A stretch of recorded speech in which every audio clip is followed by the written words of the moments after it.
Chichi man everywhere you turn. You say burn up to Babylon, burn. Abomination you cry.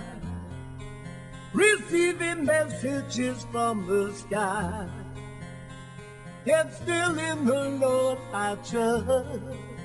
All this hatred will turn to dust. Turn to dust. I think a lot of my fans and friends, you know, think that I willfully avoid being successful. And I'm always being told what sort of record I should make. And what people don't realise is that I've made every type of record. Not, you know, in a bid to kind of be successful, but, you know, I tend to kind of follow whatever musical instinct I'm feeling at the time. But, you know, records like If I Could Fly, Illador, Out of Fashion. There's been so many records that I think were quality pop records that have been ignored.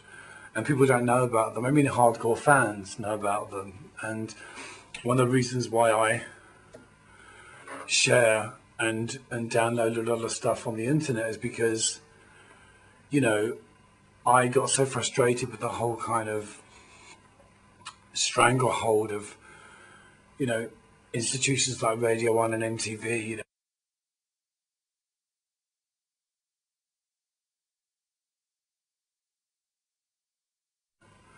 I also get it from fans, you know. I mean, I read some of the comments people make.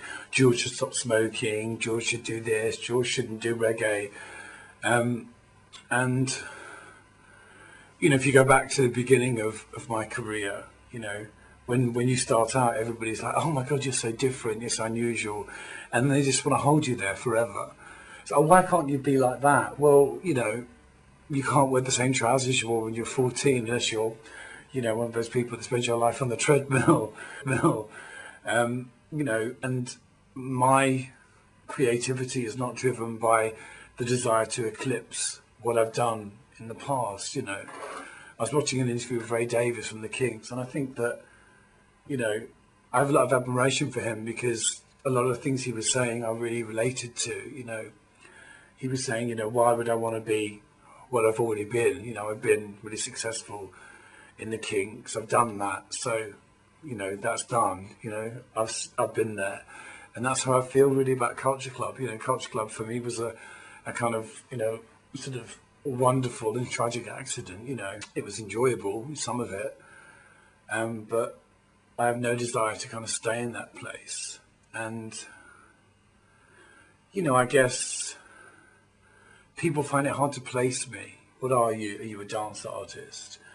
Are you, you know, acoustic? Are you reggae? You know, why can't I be everything, you know? Now this is an anthem. Blaze up the fire, push up your hands, them. Big up the lioness with the lion, them. Fire!